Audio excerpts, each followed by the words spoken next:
নমস্কার বন্ধুরা, ঝিমলির সাথে রহস্য গল্পে আপনাদের সকলকে স্বাগত জানাই। আজকে আমরা শুনব সুবোধ ঘোষের লেখা শুনো বরনারী। এই উপন্যাসটি নিয়ে 1960 সালে একটি জনপ্রিয় বাংলা চলচ্চিত্র তৈরি হয়েছিল, আর এই উপন্যাসটি প্রথম প্রকাশিত হয় 1364 বঙ্গাব্দে। এখন 1432 বঙ্গাব্দ, মানে 68 বছর আগে প্রকাশিত হয়েছিল এই উপন্যাসটি। উপন্যাসটি ভালো লাগলে লাইক, শেয়ার, কমেন্টস, সাবস্ক্রাইব এবং ভিডিওটিতে হাইপ দেওয়ার জন্য অনুরোধ রইল। চলুন শুনি উপন্যাস শুনো বরনারী। আজকে প্রথম পর্ব। ছোট এক টুকরো কাঠের উপর বাংলা হরফে লেখা একটা নাম, ডাক্তার হিমাদ্রি শেখর দত্ত, হোমিও। গিরিডির লোহাপুলের পূব দিকে সরু রাস্তাটার ধারে কোনো বাড়ির দরজার পাশে দেওয়ালের গায়ে ওই নামটা আজও আঁটা আছে কিনা জানি না। থাকলেও এতদিনে নামটা নিশ্চয়ই পচা কাঠের ছাতা লেগে পচে গিয়েছে, কিংবা পুরনো কাঠের ঘুণের কামড়ে ঝিরঝিরে হয়ে গিয়েছে। যাই হোক, আজ থেকে 10 বছর আগে ওই নামের ফলক স্মরণ করিয়ে দিত যে ওই নামের আড়ালে একটা মানুষ আছে। কে না চেনে তাকে? নামটা শব্দের ভারে বেশ ভারী কি বটে, কিন্তু মানুষটা একেবারে হালকা। লোকেও এত বড় একটা নাম উচ্চারণ করবার কষ্ট স্বীকার করে না। লোকের মুখে নামটাও কাটছাঁট হয়ে বেশ হালকা হয়ে গিয়েছে। লোকে বলে হিমু দত্ত, হোমিও। কেউ কেউ আরো সংক্ষেপে সেরে দেয় হোমিও হিমু। প্রবীণেরা অবশ্য শুধু হিমু বলেই ডাকেন, কারণ হোমিও হিমুর বয়সটাও হালকা। প্রবীণদের কলেজ পড়া ছেলেদের চেয়ে বয়সে বড়জোর 5 বছর বেশি হতে পারে হিমু, তার বেশি কখনোই নয়। কম বয়সের ছেলেরা আর মেয়েরা নিজেদের মধ্যে আলাপের সময় হোমিও হিমু বললেও হিমাদ্রি শেখর দত্তকে কোনো কথা বলবার সময় হিমুদা বলেই ডাক দেয়। সব শহরের মতো এই গিরিডিতেও লোকের ঘরে বিশেষ এক ধরনের সমস্যা দেখা দেয়।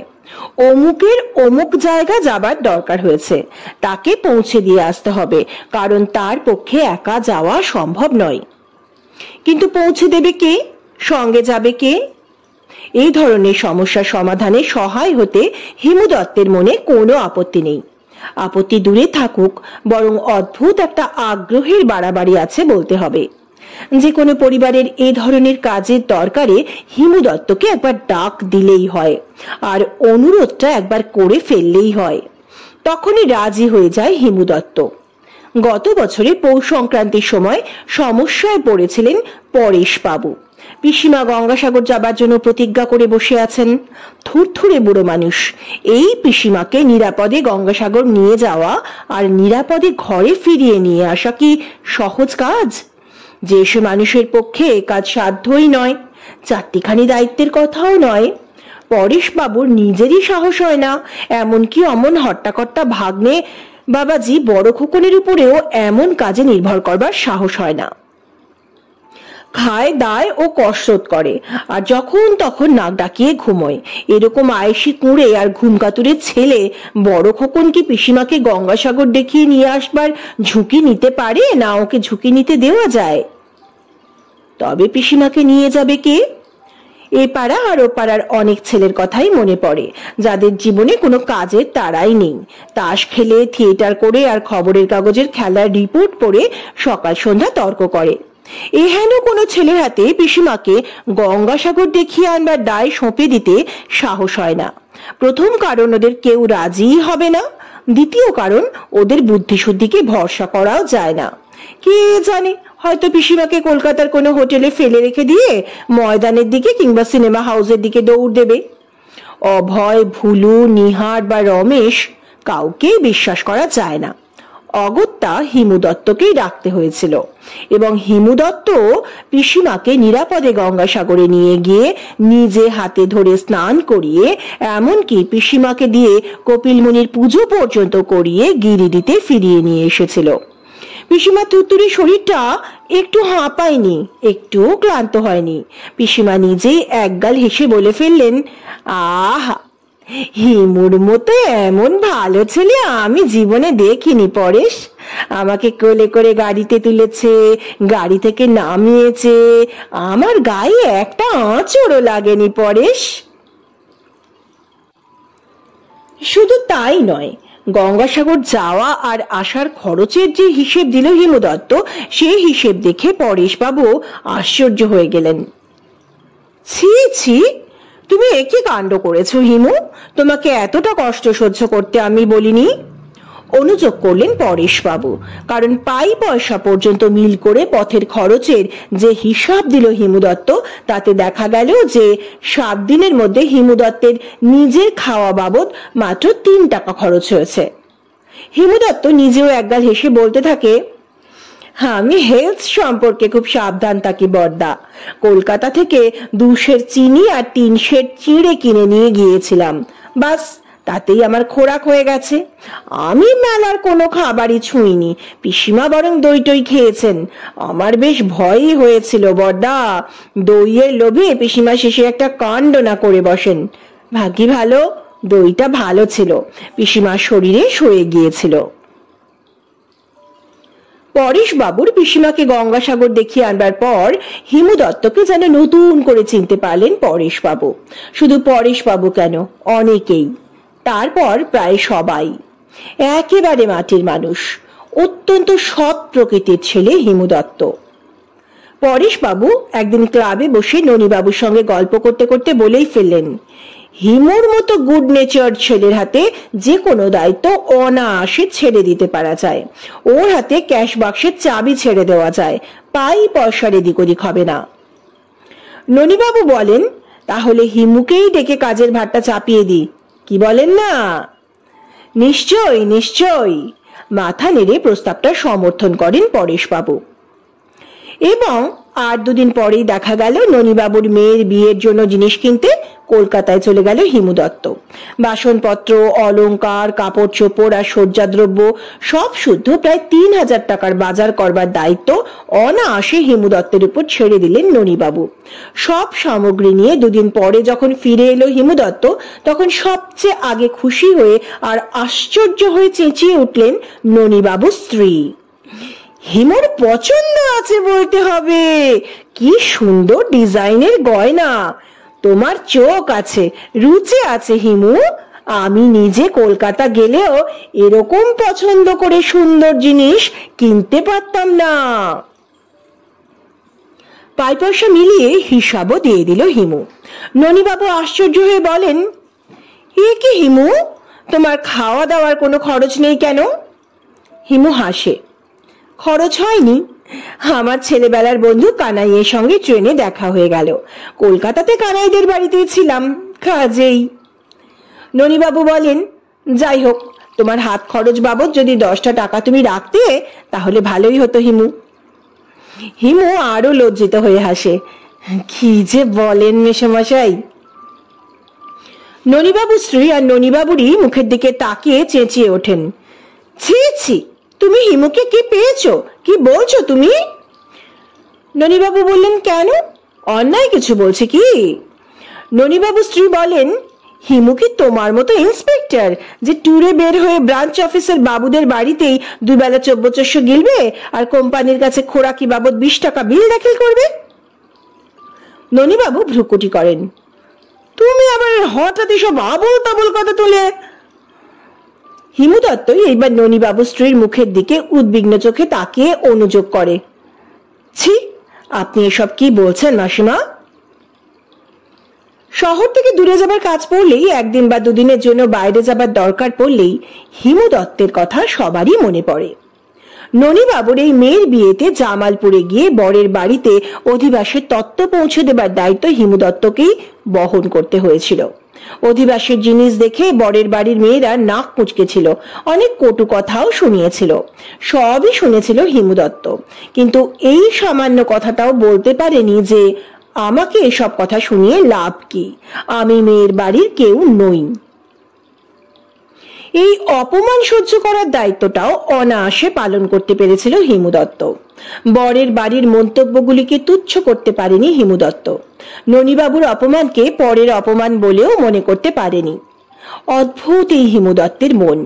বরং সেই অপমানকে যেন ভালো করে গায়ে মেখে যেন ননিবাবুর মেয়ের দাদাটির মতো ভীরু হয়ে কাঁচুমাচু মুখ নিয়ে বরের মায়ের কাছে হাত জোর করে দাঁড়িয়ে ক্ষমা চেয়েছিল হিমু দত্ত।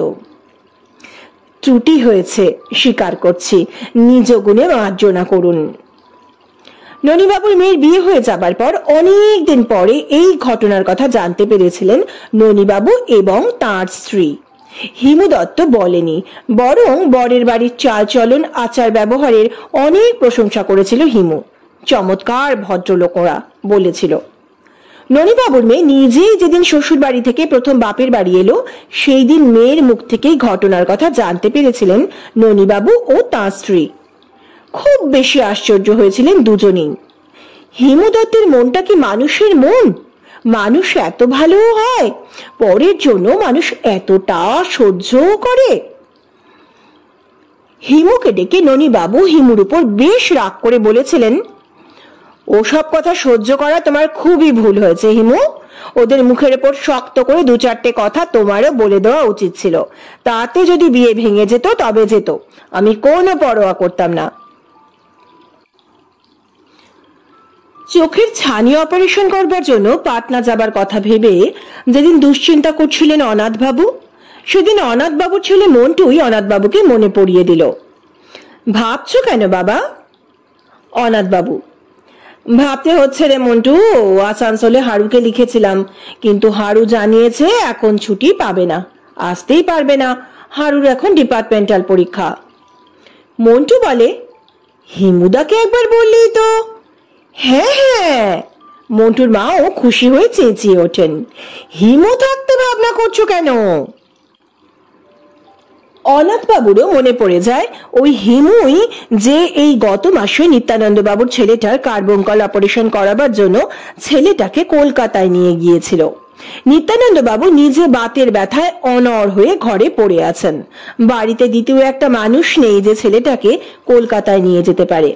একটা কার্বঙ্কল রোগীকে ভালোভাবে নিয়ে যাওয়াও তো যা তা কাজ নয়। তাছাড়া আরো অনেক কারণ আছে যে জন্য নিত্যানন্দ বাবুর মেজ শ্যালক মশাই এত কাছে ওই জগদীশপুরে থাকতেও এই দায়িত্বটি নিতে রাজি হলেন না। নিজের শরীরের অসুখের ছুতো করে কাজের দায় এড়িয়ে গেলেন। কে জানে অপারেশনের পর কি হবে পরিণাম? ছেলেটা যদি মরে যায়, যদি নিয়ে যাবার পথেই ছেলেটার মরণ টরণ হয়ে যায়, তবে তবে ছেলের বাপ মার সন্দেহ, অভিশাপ আর খোঁটা যে সারা জীবন সহ্য করতে হবে। এই ধরনের ভয়ানক ঝঞ্ঝাটের মধ্যে না যাওয়াই ভালো। নিত্যানন্দ বাবুর কাছেই শুনেছিলেন অনাথবাবু, হিমু না থাকলে আমার ছেলেটা মরেই যেত অনাথবাবু। আমি তো প্রথমে বিশ্বাসই করতে পারিনি যে হিমু এই ভয়ানক দায়িত্ব নিতে রাজি হবে, কিন্তু কি আশ্চর্য, একবার অনুরোধ করা মাত্র হিমু রাজি হয়ে গেল। আরো কি কাণ্ড করেছিল হিমু জানেন? কি কাণ্ড? অদ্ভুত রেসপন্সিবিলিটি বোধ। হাসপাতালের ডাক্তারদের ধরাধরি করে স্পেশাল পারমিশন নিয়ে 10টা দিন হাসপাতালেরই ওয়ার্ডের বারান্দায় কম্বল পেতে একটা ঠাঁই করে নিয়েছিল হিমু। ছেলেটার কাছ থেকে 1 ঘন্টার জন্যও দূরে সরে থাকতে পারেনি। অনাথ বাবুর আহ্বান একটা অন্ধ মানুষকে পাটনা পর্যন্ত নিয়ে যাবার আহ্বান। তার মানে সবসময় অনাথ বাবুকে হাত ধরে ওঠাতে বসাতে আর চলাতে হবে। মন্টুর মা কেঁদেই ফেলেছিলেন, তুমি পারবে তো হিমু? হিমু বলে, পারি কিনা দেখতেই পাবেন। মন্টুর মাও সঙ্গে ছিলেন এবং গিরিডি থেকে পাটনা পর্যন্ত সারাটা পথ যেতে যেতে সচক্ষেই দেখতে পেয়েছিলেন হিমু নামে এই ছেলেটা পরের জন্য অকারণ এবং কোনো উপকার আশা না করে একটা পয়সা না ছুঁয়েও কি করতে পারে। ঘন ঘন সিগারেট খাওয়া অভ্যেস আছে অনাথবাবুর। মন্টুর মা নিজেই দেখলেন যতবার সিগারেট খেলেন অনাথবাবু ততবার হিমুই দেশলাই জেলে সিগারেট ধরাতে সাহায্য করলো। হিমুই অনাথবাবুকে সাবধান করে দেয়, খবরদার জ্যাঠামশাই, নিজে দেশলাই জেলে সিগারেট ধরাতে চেষ্টা করবেন না, মুখে ছ্যাঁকা লেগে যাবে। যখনই দরকার হবে আমাকে বলবেন। হিমু দত্তেরই বা এত সময় হয় কি করে? ওর জীবনটা কি একটা অফুরান অবসরের, কিংবা খাওয়া পড়ার ভাবনা থেকে মুক্ত একটা নিরুদ্বিগ্ন কর্মহীন জীবন? দরজার পাশেই দেওয়ালের গায়ে ছোট কাঠের ফলকে ওর নামের সঙ্গে ওর একটা কাজের পরিচয়ও যে লেখা আছে, ডাক্তার, ডাক্তার হিমাদ্রি শেখর দত্ত। কিন্তু ডাক্তারি করে কখন? কেউ কি আজ পর্যন্ত হিমু দত্তকে কোনোদিন ডাক্তারি করতে দেখেছে? হিমু দত্তের ঘরের ভিতর একটা তক্তপোষের উপর হোমিওপ্যাথি ওষুধের একটা বাক্স অবশ্য আছে, চিকিৎসার একটা বইও আছে। এই দুই জিনিস অনেকেরই চোখে পড়েছে, কিন্তু রোগী দেখছে হিমু দত্ত কিংবা রোগীকে ওষুধ দিচ্ছে হিমু দত্ত, এমন দৃশ্য আজ পর্যন্ত কারো চোখে পড়েনি। কে না জানে চার বাড়িতে ছেলে পড়ায় হিমু দত্ত, সকালবেলা দুবারই, সন্ধ্যাবেলায় দুবারই। হিমু দত্তের বিদ্যের জোর কত আর কেমন এ প্রশ্ন কেউ করেনি। হিমু দত্ত যাদের পড়ায় তাদের বয়স 4-5 বছরের বেশি নয়। বিদ্যা নামে কোনো বস্তুই যাদের মনে, মাথায় বা চোখের চাহনিতে নেই। ছেলে মেয়েদের বয়স যখন 7-8 হয় এবং ছেলে মেয়েদের বিদ্যে শেখাবার জন্য বাপ মায়েরা যখন সত্যি সিরিয়াস হন, তখন শুধু হিমু দত্তকে ছাড়িয়ে দিয়ে একটু ভালো শিক্ষিত মাস্টার রাখবার কথা মনে পড়ে।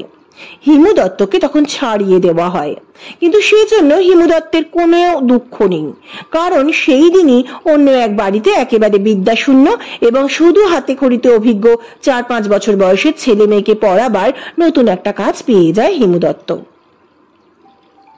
তাছাড়া হিমু দত্ত সত্যি পড়ায় কিনা সেটুকু খোঁজ রাখার দরকারও যেন কোনো বাপ মা অনুভব করেন না। ছেলে মেয়ে কটা নতুন বানান শিখলো এবং দুয়ের ঘর নামতাটুকু আয়ত্ত করলো কিনা মাস্টার হিমু দত্তের কাছে এই সামান্যতম দাবির প্রশ্নও যে কারণেই। ছেলে মেয়ে দুটো ঘন্টা হিমু দত্ত নামে মাস্টারের কাছে চুপ করে বসে থাকে, তাই যথেষ্ট।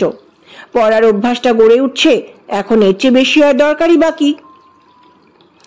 কাঠের ফলকে ডাক্তার কথাটা এত স্পষ্ট করে লেখা থাকলেও হিমুকে কোনোদিন ডাক্তার বলে ভাবতেই পারেনি শহরের মানুষ, বিশেষ করে ভদ্রলোকেরা। বরং হিমু মাস্টার বললে সকলেই বুঝতে পারে ওই সেই ছেলেটি, দেখতে মন্দ নয়, স্বভাবটি বড় শান্ত, বড় কর্মঠ, আর কেমন একটু, অর্থাৎ ঠিক বোকা নয়, শুধু একটু বোকা বোকা, অর্থাৎ খুব বেশি ভালো মানুষ হলে যা হয় তাই। হিমু দত্তের ডাক্তারিটা কি সত্যি একেবারে অস্তিত্বহীন একটা কথা মাত্র?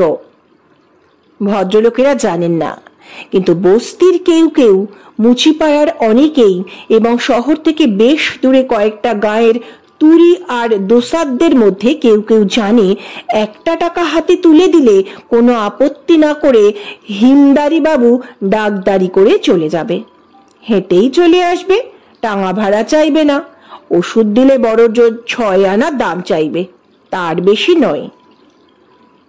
কিন্তু হোমিও হিমু কোনো রোগীকে সত্যি ওষুধ খাওয়াবার সুযোগ পেয়েছে কিনা সন্দেহ।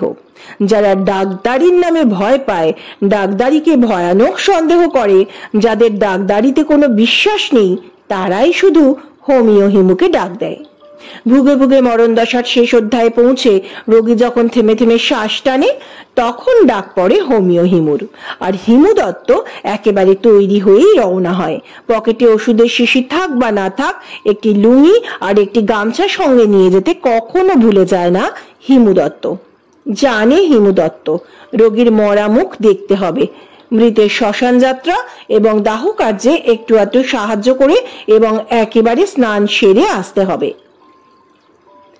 1 বছর আগেও এই গিরিডির কোনো পাড়াতে হিমু দত্তকে ঘুরে বেড়াতে কেউ দেখেনি। কবে হিমু দত্ত এখানে এলো আর লোহার পুলের পূব দিকের এই সরু রাস্তার ধারে একটা ঘরে ঠাঁই নিল, তাও কেউ মনে করতে পারে না। কোথা থেকে এসেছে হিমু দত্ত, তাও কেউ জানে না। হিমু দত্ত একটা হঠাৎ আবির্ভাব। দরজার পাশে ওই প্রকাণ্ড নামের ফলক দেখে প্রথম প্রথম যারা আশ্চর্য হয়ে খোঁজ নিয়েছিল, তারাও আজকাল আর আশ্চর্য হয় না। মানুষটা নামেই প্রকাণ্ড, কিন্তু জীবন একেবারে সামান্য। ডাক পিয়নও আশ্চর্য হয়ে যায়। পাড়ার সব মানুষের নামে মাসে অন্তত একটা না একটা চিঠি আসে, কিন্তু হোমিও হিমুর নামে একটাও না। আপনজন বলতে পৃথিবীতে ওর কি কেউ নেই? আরো আশ্চর্যের কথা, 1 বছরের মধ্যে শহরের এতগুলি মানুষের ঘরোয়া জীবনের সঙ্গে এত পরিচিত হয়ে উঠলেও হিমু যেন একটা একঘরে প্রাণীর মতন পড়ে আছে। কেউ একবার জানতেও চেষ্টা করেনি, একটা প্রশ্নও করেনি, তুমি এর আগে কোথায় ছিলে হে হিমু? তোমার দেশ কোথায়? বাপ মা কোথায় আছেন? সত্যিই আছেন কি না বিগত হয়েছেন? ছোট ভাই বোন আছে কি? বিয়ে টিয়ে করে ফেলেছ কি? কেউ না। এই 1 বছরের মধ্যে হিমু দত্ত কোনো মানুষের কাছ থেকে এতটুকু কৌতূহল আকর্ষণ করতে পারেনি। হিমু দত্ত শুধু হিমু দত্ত। ভাড়া ঘরে থাকে, আপন ঘর নেই, কিন্তু এপাড়া আর ওপাড়ার সব ঘরই যেন ওর ঘর। কেউ একবার ডেকে একটা কথা বললেই হিমুর মুখের ভাষায় সেই ব্যক্তি সেই মুহূর্তে একটা না একটা আপনজন গোছের মানুষ হয়ে যায়। হয় কাকাবাবু, মেসোমশাই, জ্যাঠামশাই আর পিসোমশাই, কিংবা মামাবাবু, নয় বড়দা, মেজদা, সেজদা ও ছোড়দা। ঠাকুমা ও দিদিমা পাতিয়ে ফেলতেও একটুও দেরি হয় না হিমু দত্তের। ওভারশিয়ার বাবুর মা হিমু দত্তকে চিনতেন না। পথে দেখা হতে তিনি একদিন ভুল করে ডাক দিয়ে বলেছিলেন, তুমি তো আমাদের টুনকির ভাসুরপো। সেই মুহূর্তে উত্তর দিয়েছিল হিমু দত্ত, না দিদিমা, আমি হিমাদ্রি। তুমি বারগন্ডায় থাকো? না, আমি ওই দিকের ওই লোহার পুলের দিকে থাকি। বলি, তুমি কি গিরিডির ছেলে? হ্যাঁ, এখন তো তাই। কি আশ্চর্য, হিমাদ্রি টিমাদ্রি নাম তো কখনো শুনিনি। হিমু দত্ত হাসে, আমি হিমু। চোখ বড় করে হেসে ওঠেন দিদিমা, তাই বলো, তুমি হিমু? হ্যাঁ দিদিমা। তাহলে আমার একটু কাজ করে দে না ভাই। বলুন। আজ সন্ধ্যা একবারটি এসে আমাকে মকতপুরে সান্যালদের বাড়িতে কীর্তন শুনিয়ে নিয়ে আসবি। রাত্রিবেলা আমি চোখে বড় ঝাপসা দেখি রে ভাই, একা পথ চিনে বাড়ি ফিরতে পারি না। বেশ, কিন্তু আপনি থাকেন কোথায় দিদিমা? ওরে, আমি যে হাবুল ওভারশিয়ারের মা। ঠিক আছে। হ্যাঁ, ঠিক যেমন স্পষ্ট করে কথা দিয়েছিল হিমু, তেমনি একেবারে ঠিক সময় এসে প্রতিশ্রুতি পালন করে চলে গিয়েছিল। মকতপুরের সান্যালদের বাড়ি থেকে কীর্তন শুনে বাড়ি ফেরবার পথে দিদিমা অনেক গল্প করলেন। হাবুলের বাবা বেঁচে থাকলে আজ আর আমাকে হেঁটে পথ চলতে হতো না ভাই। তিনি ছিলেন ঝুমরা রাজ এস্টেটের ম্যানেজার। কত টাকা রোজগার করলেন আর দান করে করে ফতুর হলেন। মোটর গাড়িটাকে পর্যন্ত বেচে দিয়ে বাংলাদেশের বন্যার চাঁদা পাঠিয়ে দিলেন। হ্যাঁ, তবে এমন কিছু দুঃখের মধ্যে রেখে যাননি। মেয়েদের বড় বড় ঘরে বিয়ে দিয়েছেন। মেয়েরা আমাকে সাহায্য করে। সুষমা আছে কলকাতায়, ধীরা কানপুরে, আর অনিলা জামশেদপুরে। অনিলা এখন পোয়াতি। এদিকে জামাইয়ের বদলির অর্ডার হয়েছে। বলো দেখি কি বিপত্তি। দিদিমা তার ঘরোয়া জীবনের কাহিনী শেষ করলেন। যখন ঘরের দরজার কাছে পৌঁছলেন তখন কিন্তু জিজ্ঞাসা করতে ভুলেই গেলেন হিমু নামে এই মানুষটার ঘরোয়া সুখ দুঃখের কোনো সংবাদ, কোনো পরিচয়। মনেই পড়ে না কারো হিমু দত্তেরও কোনো দুঃখ থাকতে পারে, কিংবা হিমু দত্তেরও জীবনের হয়তো একটা সুখের ইতিহাস আছে। আশ্চর্যের ব্যাপার, হিমু দত্তকে কি সত্যি একেবারে সুখ দুঃখের অতীত একটা স্বয়ম্ভু সত্তা বলে মনে করে সবাই? শহরের জীবনে সারা বছরের মধ্যে অনেক উৎসবও দেখা যায়। পারিবারিক উৎসব, অমুকের মেয়ের বিয়ে, অমুকের ছেলের বউ ভাত, কিংবা অমুকের বাবার শ্রাদ্ধানুষ্ঠান উপলক্ষে ভোজের নিমন্ত্রণ। কিন্তু হিমু দত্ত সবারই এত পরিচিত হয়েও কি উৎসবে নিমন্ত্রণ পায়? না। ননীবাবুর মেয়ের বিয়েতে অবশ্যই নিমন্ত্রিত হয়েছিল হিমু দত্ত, এবং মন্টুর পৈতের সময় অনাথ বাবু নিজে হিমু দত্তের ঘরে এসে নিমন্ত্রণ করে গিয়েছিলেন। যাদের কাজের দরকারে হিমু দত্ত খেটেছে, তাদের কোনো উৎসবের দিনে তারা হিমু দত্তকে স্মরণ করতে ভুলে যায় না। কিন্তু তাছাড়া আর কেউ না। এই তো গত ফাল্গুন মাসে মাইকা মার্চেন্ট রাম সদয় বাবু তাঁর মায়ের শ্রাদ্ধের ঘটা দেখাতে গিয়ে গর্ব করেই বলেছিলেন, গিরিডির একটি বাঙালিও নিমন্ত্রণে বাদ পড়বে না। আর এক প্রকাণ্ড লিস্ট করে রাম সদয় বাবুর 4 ছেলে গিরিডির সব পাড়া ঘুরে প্রত্যেক প্রত্যেক বাঙালিকে বাড়ি শুদ্ধ সবাইকে নিমন্ত্রণ করে এসেছিল। এমনকি ডাক বাংলোতে, ধর্মশালাতে আর হোটেলগুলিতেও খোঁজ নেওয়া হয়েছিল কোনো বাঙালি সেখানে আছে কিনা। যারা ছিল তারা সবাই নিমন্ত্রিত হয়েছিল। পোস্টমাস্টার নাগেশ্বর বাবু, যিনি বিহারি কায়স্থ কিন্তু গৃহিণী হলেন বাঙালি মহিলা, তিনিও নিমন্ত্রিত হলেন। অথচ লোহাপুলের পূব দিকে সরু সড়কের ধারে একটি ক্ষুদ্র ঘরের দরজার পাশে দেওয়ালের গায়ে কাঠের ফলকের উপর লেখা এত বড় একটা বাঙালির নাম কারো চোখেই পড়ল না। বাদ পড়ল শুধু হোমিও হিমু। রাগ করেনি হিমু দত্ত, এর জন্য কোনো ক্ষোভ আর কোনো অভিমানে বিচলিত হয়নি হিমু দত্তের মন। সন্দেহ হতে পারে হিমু দত্ত নিজেকে বাঙালি বলে মনে করে কিনা, যাই মনে করুক হিমু, কিন্তু হিমু দত্তের স্বভাব আর আচরণ যে বাঙালি অবাঙালি প্রভেদটুকু ধার ধারে না তার প্রমাণও একদিন পাওয়া গেল। নাওল কিশোর বাবু ওকালতি করেন, গোঁড়া সনাতনী মানুষ। অনেকদিন আগে সারদা আইনের বিরুদ্ধে সত্যাগ্রহ করবেন বলে তৈরি হয়েছিলেন। এহেন মানুষও এমন এক সমস্যায় পড়লেন যে সমস্যার সমাধানে তিনি শেষ পর্যন্ত হিমু দত্তকেই স্মরণ করতে বাধ্য হলেন। নাওল কিশোর বাবুর মেয়ে কৃষ্ণা, কৃষ্ণাকে 12 বছর বয়সে বিয়ে দেবার জন্য উঠে পড়ে লেগেছিলেন নাওল কিশোর বাবু, কিন্তু কৃষ্ণার মার কঠোর আপত্তিতে শেষ পর্যন্ত উৎসাহ হারিয়েছিলেন। শুধু তাই নয়, কৃষ্ণার লেখাপড়া শেখার চেষ্টাকেও বাধা দিতে পারেননি কৃষ্ণার মার জেদের জন্যই। কৃষ্ণার মার আর একটা শখ, মেয়েকে শান্তিনিকেতনে পড়াবেন। কৃষ্ণার মার এই পরিকল্পনার বিরুদ্ধেও বিদ্রোহ করে শেষে শান্ত হয়ে গেলেন নাওল কিশোর বাবু। কৃষ্ণার বয়স 17-18, দেখতে বেশ বড় সড়ো, এবং সেটা ভালো স্বাস্থ্যের জন্যই। এই মেয়েকে শান্তিনিকেতনে পৌঁছে দিয়ে আসতে হবে, কিন্তু দিয়ে আসবে কে? নাওল কিশোর বাবু নিজে যেতে পারবেন না, ট্রেনে চড়লেই তিনি বমি করে ফেলেন, ভয়ানক শরীর অসুস্থ হয়ে যায়। কৃষ্ণার কাকা বা দাদা কেউ গিরিডিতে নেই, নিকটেও নেই, দুজনেই আর্মড ফোর্সেস সার্ভিসে পুনাতে আছে। অতএব এক্ষেত্রে কৃষ্ণার মার উদারতাও ভয়ানক সাবধান। জুনিয়র উকিল আউট বেয়ারে নিজেই যেচে নাওল কিশোর বাবুর কাছে প্রস্তাব করেছিল, যদি দরকার মনে হয় তবে আমি কৃষ্ণাকে শান্তিনিকেতনে পৌঁছে দিয়ে আসতে পারি। কৃষ্ণার মা বললেন না। সম্পর্কে আত্মীয় হন ব্রিজমোহন বাবুর ছেলে দেবকী দুলালের কথাও মনে পড়েছিল। না, কৃষ্ণার মা বেশ কিছুক্ষণ ভেবে নিয়ে আপত্তি করলেন, এবং কৃষ্ণার মা নিজেই একদিন মন্দির থেকে ফিরে এসে নাওল কিশোর বাবুকে বললেন, মান্টু কা মা कहती है कि क्या कहती है? প্রশ্ন করলেন নাওল কিশোর বাবু। কৃষ্ণার মা বললেন, कहती है कि हिमू को बोलो, बस और कुछ सोचने का बात नहीं। কৃষ্ণাকে শান্তিনিকেতনে পৌঁছে দিয়ে আসুক হিমু, হিমুকে ডাকা হোক। হিমু নামের ছেলেটির মতিগতি সম্বন্ধে কৃষ্ণার মার এই অদ্ভুত নির্ভয় নির্ভরতা আর বিশ্বাসের রকম দেখে আশ্চর্য হয়ে গেলেন নাওল কিশোর বাবু, কিন্তু রাজি হলেন। কৃষ্ণাকে শান্তিনিকেতনে পৌঁছে দিয়ে হিমু যেদিন ফিরে এসে নাওল কিশোর বাবুর সঙ্গে দেখা করলো আর যাওয়া আসার খরচের হিসাব দাখিল করলো, সেদিন একেবারে অবাক হয়ে হিমুর মুখের দিকে কিছুক্ষণ তাকিয়ে রইলেন নাওল কিশোর বাবু। তারপর বললেন, এ বেটা, तूने ए क्या किया? হিমু বলে, কি করেছি চাচাজি? হিসাব দেখে আশ্চর্য হয়ে গিয়েছেন নাওল কিশোর বাবু।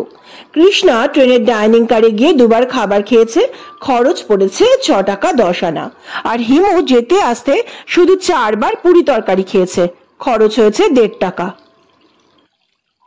नाउल किशोर बाबू बोलें, तू बेटा एक प्याली चा भी नहीं पिया? आमी चा खाई ना चाचाजी। शांतिनिकेतन থেকে কৃষ্ণার প্রথম চিঠি পাওয়ার পর নাওল কিশোর বাবুর সনাতনী চোখে শেষ সন্দেহের লেশটুকুও যেন প্রচন্ড খুশির চমক লেগে নিশ্চিহ্ন হয়ে গেল। কৃষ্ণার মা বলেন, अब बोलो, ऐसा लड़का देखा कभी? কৃষ্ণা লিখেছে, হিমু ভাইজিকে আমার বহুত বহুত নমস্কার জানাবে। পথে আমার একটুও কষ্ট হয়নি।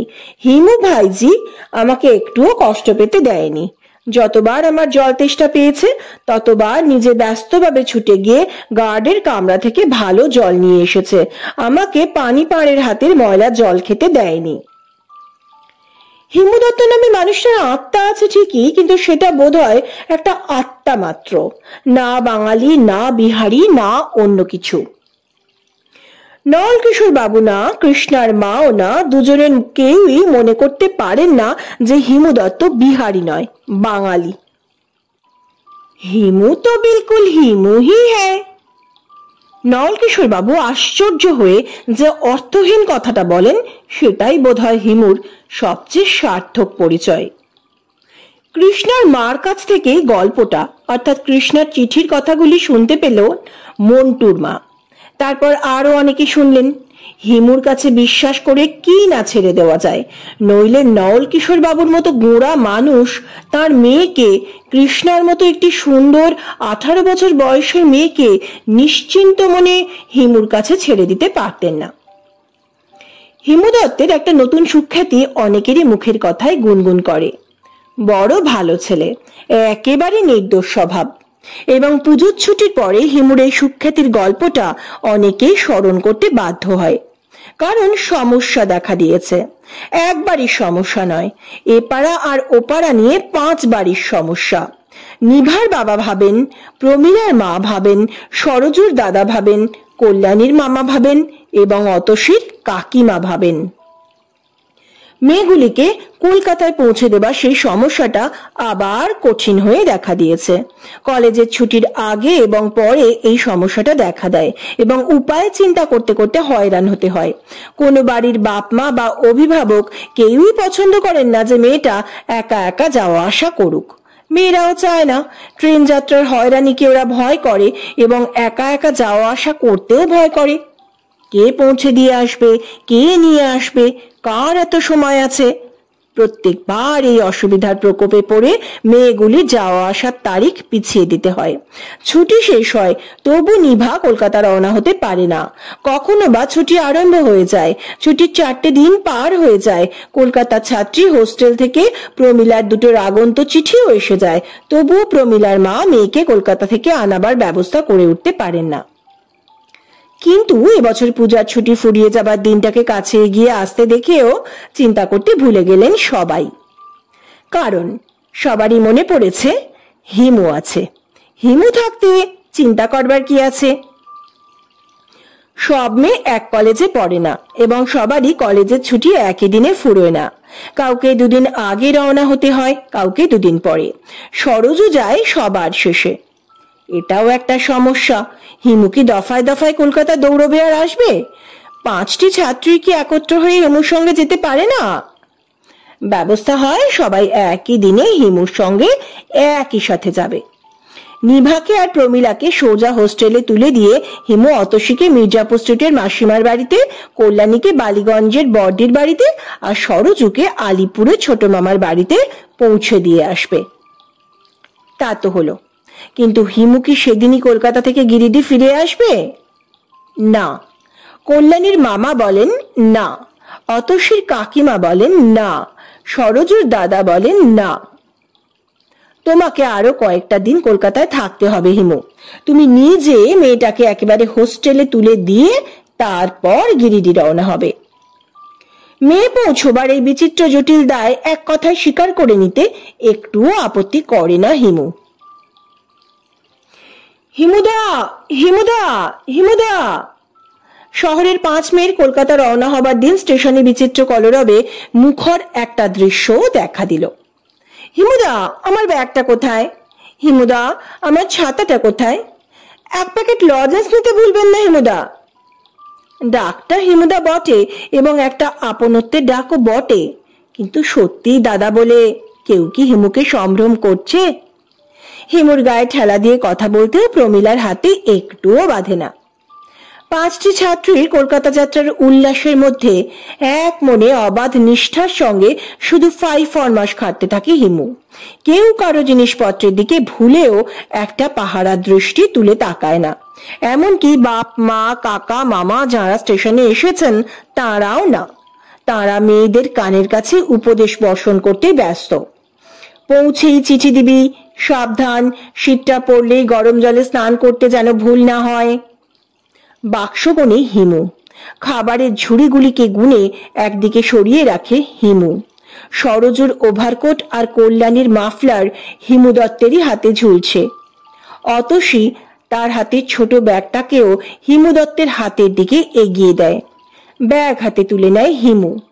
অতসীও এইভাবে হাত খালি করে নিয়ে খোঁপাটাকে নাড়াচাড়া করে একটু গুছিয়ে নেয়। স্টেশনেই এবং ট্রেন ছাড়বার আগেই 5 মেয়ের দাবির এই ব্যাপার। বাকি পথে তাহলে কি কাণ্ডই যে হবে অনুমান করতে পারেন বাপ মা আর কাকা মামারা। ভাবতে গিয়ে হেসেও ফেলেন, আলোচনাও করেন। সত্যি এরা হিমুকে পেয়েছে কি, ভালো মানুষ বলে একেবারে ওকে দিয়ে পান পর্যন্ত সাজিয়ে নেবে। হিমু দত্ত যে একটা পুরুষ মানুষ, হিমু দত্তের জীবনের এই সহজ ও সামান্য সত্যটুকুও কি ওরা মনে রাখতে পারে না? কোন হিমিদির প্রতি ওদের মনে যেটুকু সমীহ আর ভয় থাকে তার 10 ভাগের 1 ভাগও যদি হিমুদা নামে এই পুরুষ মানুষটার প্রতি থাকতো। কিন্তু হিমু দত্তের সম্পর্কে কারো চিন্তায় এরকম কোনো প্রশ্নেরই বালাই যেন নেই।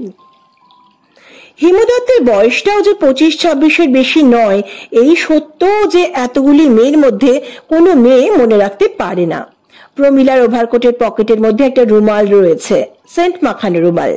একটি মুহূর্তের মতো সাবধান হয়ে ভাবতে পারেনি প্রমিলা ওই রুমালের সৌরভ হিমু দত্তের নিঃশ্বাসের বাতাস স্পর্শ করতে পারে। সরজু তার হাতের যে ছোট ব্যাগটা হিমু দত্তের হাতে তুলে দিয়েছে সেই ব্যাগের গায়ের উপরেই খাঁচকাটা খাপের মধ্যে সরজুর মুখের ছোট একটা সুশ্রী ফটো বসানো আছে। ভুলেও একবার ভেবে দেখতে পেরেছে কি সরজু হিমু দত্তের চোখের উপর ওই ফটোর ছায়া হঠাৎ ঝিক করে ফুটে উঠতে পারে? কি মনে করে ওরা? হিমু দত্ত কি একটা মেয়ে, কিংবা হিমু দত্ত একটা ব্যক্তি মাত্র এবং ওই ব্যক্তিত্বের কোনো পৌরুষেয়তা নেই? গিরিডি থেকে কলকাতা পর্যন্ত যেতে ট্রেনের সারাটা পথ হিমুদাকে ওরা কি সব কাণ্ড করিয়েছিল সে গল্প আর 3 মাস পরেই বাড়ির সকলে শুনতে পেল। বড়দিনের ছুটিতে হিমুই আবার কলকাতায় গিয়ে ওদের যখন নিয়ে এলো। হিমুদা কমলা লেবু ছুলে দিয়েছে, ওরা খেয়েছে। হিমুদা চীনা বাদামের খোসা ভেঙে দিয়েছে, ওরা খেয়েছে। কাণ্ডগুলি করতে ওদের একটুও বাধেনি এবং হিমুরও একটুও আপত্তি হয়নি। হিমু বেচারা সত্যি মাটির মানুষ। কি ভয়ানক উপদ্রবী না আমরা করলাম, কিন্তু হিমুদা শুধু হেসে হেসেই সারা হয়ে গেল।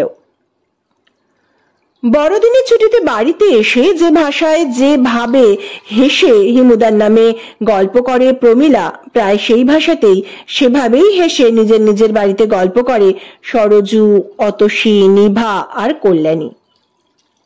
এই হেন হোমিও হিমুই একদিন চমকে উঠল।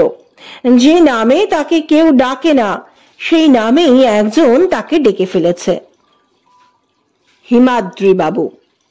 কি আশ্চর্য! হোমিও হিমু নিজেই যে নিজেকে হিমাদ্রি বাবু বলে মনে করতে ভুলে গিয়েছিল। কল্পনাও করতে পারেনি যে এরকম একটা সম্ভ্রম মিশিয়ে তার নামটাকে ডাকা যায় এবং কেউ ডাকতে পারে। তাছাড়া হিমাদ্রি বাবু বলে যে ডাকলো তার বয়সও যে হোমিও হিমুর বয়সটার তুলনায় খুব কম নয়। হোমিও হিমুর বয়স বড়জোর 25-26, হিমাদ্রি বাবু বলে যে ডাকলো তার বয়স বড়জোর 21-22।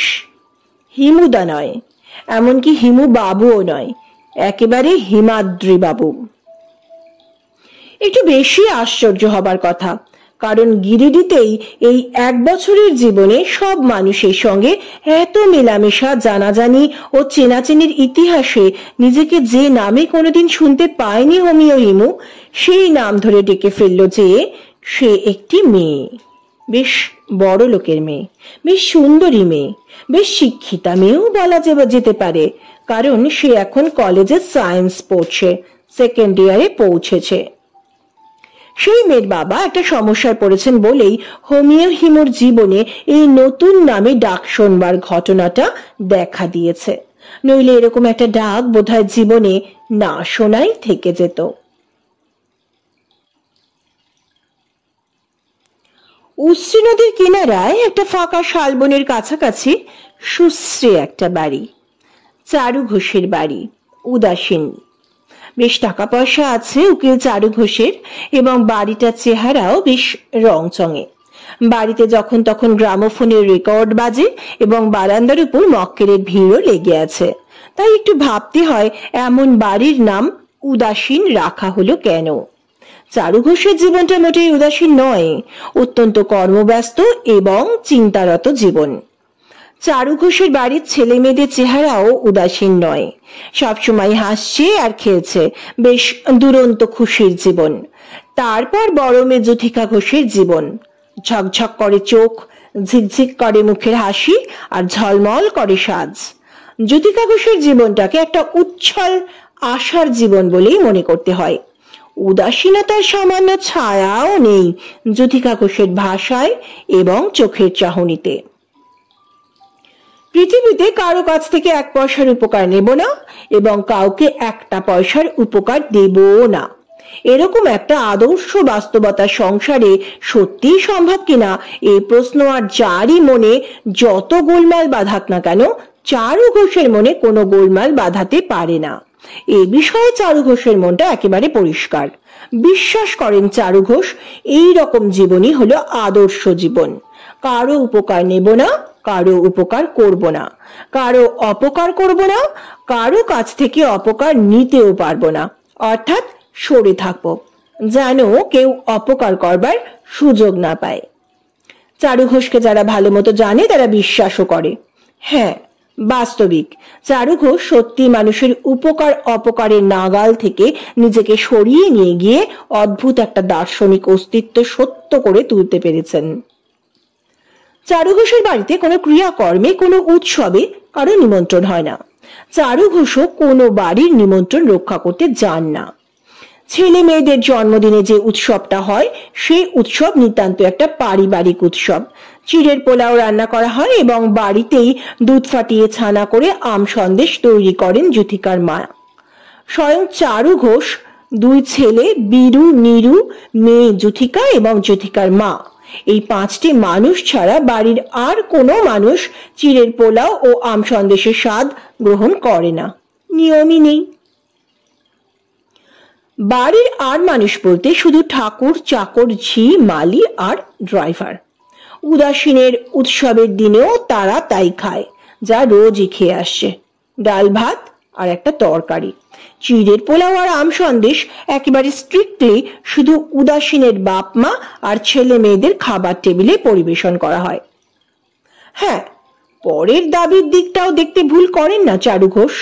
সেদিকে তার চোখ অন্ধ নয়, বরং খুবই সজাগ। ড্রাইভারকে যদি একবার ডাকঘরে পাঠাতে হয় তবে চারু ঘোষ তার পাল্টা কর্তব্য স্মরণ করেন। একটা এক্সট্রা কাজ করেছে ড্রাইভার, এটা ড্রাইভারের নিয়মিত কাজের মধ্যে পড়ে না, সুতরাং সেদিন ড্রাইভারের এই সামান্য এক্সট্রা কাজের জন্য ড্রাইভারকে 1 পেয়ালা চা ও একটা বিস্কুট খেতে দেন জ্যোতিকার মা। চারু ঘোষ বলেন, পয়সা দিয়ে কাজ নেব, কারো উপকার চাই না, ঠকবো না, কাউকে ঠকাবো না। মালি মাসে 1 দিন বাড়ি যাবার ছুটি পায়। এদিকেও নজর আছে চারু ঘোষের, যেন সত্যি ছুটিটা অস্বীকার না করে মালি।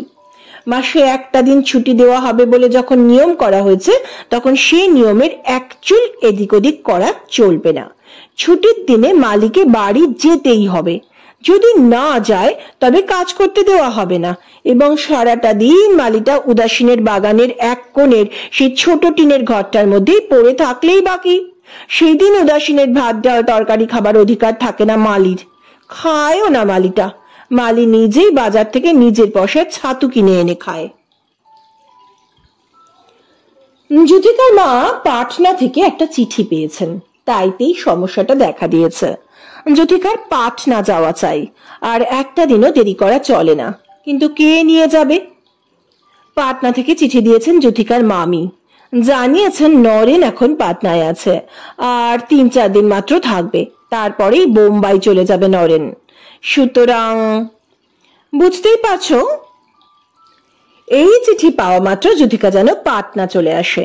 তাছাড়া জ্যোতিকার কলেজ খুলতেই বা আর কটা দিন বাকি আছে, বোধ হয় আর 5-4 দিন হবে। পাটনা তো আসতেই হবে, না হয় 5-7 দিন আগেই এলো। জ্যোতিকাও এরকম একটা সংবাদ শুনতে পাবে বলে তৈরি ছিল না। পাটনার কলেজ খুলতে আর 7টা দিন বাকি আছে। জ্যোতিকা জানে আর 6 দিন পরে ঠিক সময় মতো মধুপুর থেকে বলাইবাবু চলে আসবেন এবং জ্যোতিকাকে পাটনা পৌঁছে দিয়ে আসবেন। প্রত্যেকবার কলেজ ছুটির সময় পাটনা থেকে জ্যোতিকাকে নিয়ে আসেন। ছুটি পুড়িয়ে যাবার পর পাটনাতে পৌঁছে দিয়ে আসেন বলাইবাবু। চারুবাবুর মধুপুরের যত বাড়ির ভাড়া আদায়ের সরকার মশাই সেই বলাইবাবু, যিনি চারুবাবুর বাবার বয়সী এবং আগে চারুবাবুর বাবার অফিসেই চাকরি করতেন। এবারও বলাইবাবু সময় মতো আসবেন এবং তাঁরই সঙ্গে পাটনা চলে যাবে জ্যোতিকা। এই ব্যবস্থার মধ্যে একটা উলটপালট ঘটাবার দরকার হবে এমন সম্ভাবনা কেউ কল্পনাও করতে পারেনি। চারুবাবু না, জ্যোতিকার মা না, জ্যোতিকাও না। কিন্তু পাটনার মামির চিঠিটা হঠাৎ চলে আসতেই ফাঁপড়ে পড়লেন সবাই। সরকার মশাই অর্থাৎ বলাইবাবু তো এখন মধুপুরে নেই, তিনি ধর্মকর্ম করতে পুরী গিয়েছেন এবং পুরী থেকে ফিরবেন ঠিক সেই দিনের আগের দিনটিতে, যেদিন জ্যোতিকার কলেজ খুলবার কথা। বলাইবাবুর পুরীর ঠিকানাও জানা নেই যে একটা টেলিগ্রাম করে বলাইবাবুকে অবিলম্বে চলে আসতে বলা যেতে পারে, কিন্তু জানা থাকলে আর টেলিগ্রাম করলেই বাকি। বলাইবাবুর আসতেও তো 2 দিন সময় লাগবে। তারপর জ্যোতিকাকে নিয়ে পাটনায় পৌঁছতে আর 1টা দিন লাগবে। ততদিনে নরেন আর পাটনায় থাকবে না। তাহলে নরেন যদি জ্যোতিকাকে চোখে না দেখেই চলে যায়, তবে কেমন করে জানতে পারা যাবে যে জ্যোতিকাকে বিয়ে করবার জন্য এতদিনে সত্যিই তৈরি হয়েছে নরেন? জ্যোতিকার মামি জানেন জ্যোতিকা আজও নরেনের কাছ থেকে স্পষ্ট করে ও কথাটা শুনতে পায়নি। নরেনের সঙ্গে জ্যোতিকার বিয়ে হবে বলেই আশা করেন চারুবাবু, জ্যোতিকার মা এবং জ্যোতিকার পাটনার মামি। কিন্তু বিয়ে নাও হতে পারে এমন আশঙ্কাও আছে। 3 বছর ধরে প্রত্যেক ছুটিতে বোম্বাই থেকে যখন পাটনাতে আসে নরেন, তখন গর্দানিবাগে জ্যোতিকার মামার বাড়িতে নরেনের নিমন্ত্রণ হয় এবং নরেন নিমন্ত্রণ রক্ষা করতে এসে যাকে দেখতে পাবে বলে আশা করে সেই জ্যোতিকাকে দেখতেও পায় না। কোনো সন্দেহ নেই জ্যোতিকাকে ভালোবাসে নরেন, কিন্তু ভালোবেসেও আর কতকাল অপেক্ষা করতে চায় নরেন? করুক না অপেক্ষা, চারুবাবুর কোনো আপত্তি নেই।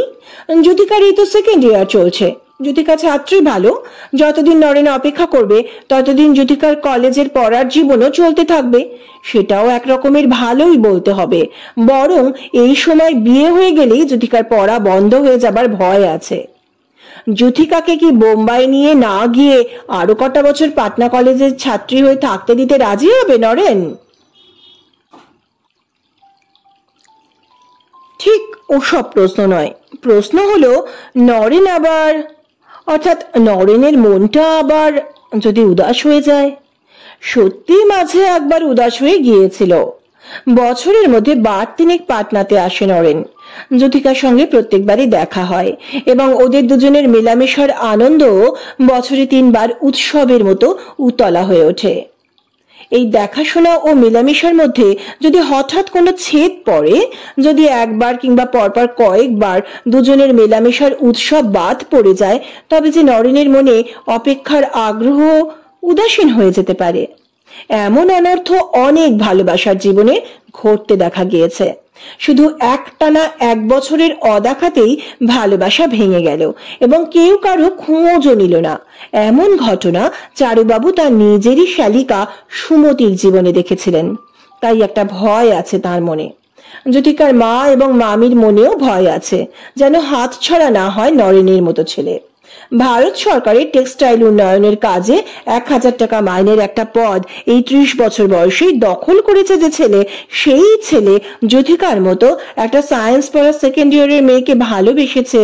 জ্যোতিকার ভাগ্যের জোর আছে। জ্যোতিকা দেখতে সুন্দর বটে, কিন্তু ওরকম সুন্দর মেয়ে কতই তো আছে। জ্যোতিকারও জানতে বাকি নেই পাটনার মামি চিঠিতে কি লিখেছেন। নরেন এসেছে। জ্যোতিকা ঘোষের পক্ষে মনের চঞ্চলতা নিরোধ করে রেখে উদাস হয়ে থাকা অসম্ভব। নরেন পাটনায় থাকবে আর জ্যোতিকাকে দেখতে পাবে না। নরেনের চোখের বেদনাকে যেন চোখে দেখতে পায় জ্যোতিকা। ইস, মাত্র আর 3টি দিন পাটনায় থাকবে নরেন। তারপরেই পাটনার ছেলে হতাশ হয়ে তার বোম্বাইয়ের কাজের জীবনে চলে যাবে। এ সময় গিরিডিতে পড়ে থাকা যে জ্যোতিকার জীবনের একটা ভয়ঙ্কর অপরাধ। ভুল করবে না নরেন, যদি অভিমানে ক্ষুব্ধ হয়ে জ্যোতিকাকে বিশ্বাসঘাতিকা বলে সন্দেহ করে ফেলে। একাই পাটনা চলে যেতে পারা যায় নাকি? পারা যায়, কিন্তু চারুবাবুই যেতে দিতে রাজি হবেন না। তাছাড়া জ্যোতিকাও মনে মনে স্বীকার করে জ্যোতিকার নিঃশ্বাসের আড়ালেও একটা ভয় আছে, একা যেতে আর সাহস হয় না। মনে পড়ে সেবার বড়দিনের ছুটির সময় পাটনা থেকে একাই গিরিডি রওনা হয়েছিল জ্যোতিকা, এবং ট্রেন বদল করবার সময় গয়াতে নেমেই দেখতে পেয়েছিল চামড়ার বড় বাক্সটা নেই আর গলার হারটাও নেই। মেয়ে কামরার ভিতরেই ছিল জ্যোতিকা, এবং ভুলের মধ্যে এই যে মাত্র 15-20 মিনিট, বড় জোর আধ ঘন্টা হবে জানলার কাঠের উপর মাথা এলিয়ে দিয়ে নিশ্চিন্ত মনে একটু ঘুমিয়েছিল। তাইতেই এই কাণ্ড। না, একা একা ট্রেনে যাওয়া আসা করবার ইচ্ছাটাও আর সাহস পায় না। সুবোধ ঘোষের শুনো বড় নারীর আজকে শুনলাম প্রথম পর্ব। খুব শীঘ্রই আসছি দ্বিতীয় পর্ব নিয়ে। সুস্থ থাকবেন, ভালো থাকবেন। নমস্কার।